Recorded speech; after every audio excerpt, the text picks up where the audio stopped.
home. I'm riding back, but it won't be long. I'll see you again in a little while. My darling sweet, my sunny smile. So how away, oh, I hear you sing an ocean song. Hear me out, Montana, back to those hills where I belong. I loved that girl when I saw her smile, so I stopped my horse for a little while. Brown eyes that seem to say, I'll steal your heart way far away. How away, oh, I hear you sing some song. Hear you back, oh, back to those hills where I belong.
Introduced us at one of our rehearsals. He introduced us to a song that I had never heard before, and it just rang a bell that was a song we really needed to do for your folks tonight. What's the name of that song, John? The name of this song, I heard this about 8 years ago, a guy named Josh Williams, and it's called Mordecai. And I heard it at a bluegrass venue, and it occurred to me that was the first time that I had ever heard, well, shall we say, very much religious diversity in a bluegrass song. Mordecai was a very, very special, and if we think about it, a very, very important part of the development of the Appalachian area and the Smoky Mountains and everything, because what he was an itinerant salesman.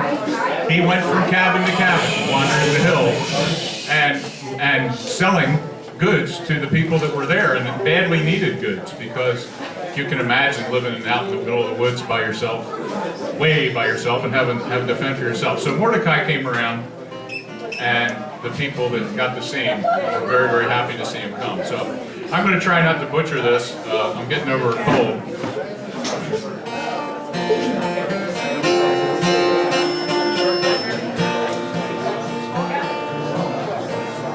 We'd see him in the distance, on the trail along the rim, his silver hair against the mountain skies. And Grandma's face would open up when she saw that it was him. She'd say, "God, Daddy, grab a chair, it's Mordecai." It seemed to me he brought a country store there on his back, as he laid it all before us on the ground. But I knew he'd finally reach into that ragged old backpack for the candy that he always brought around. He said, "My papa was a wandering Jew, and it's my fate to be one too. I'll roam these mountain trails until I die. And perhaps one day I'll see my home." And he smiled and turned to go, and we all said goodbye to Mordecai.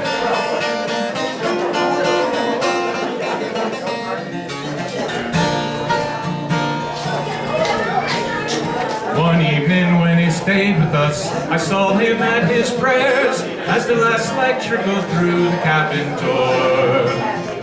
He stood before this little yellow candle burning there, softly speaking words I'd never heard before. I told him how my grandma said it troubled her mind so. Such a fine man wasn't washed in the blood of the Lamb. He smiled and said, tell Grandma, if it pleases her to know, she and I both prayed to the God of Abraham. He said, my papa was a wandering Jew, and it's my fate to be one too. Hope to make it home before I die. Perhaps one day I'll see my home. Then he smiled and turned to go, and we all said goodbye to Mordecai.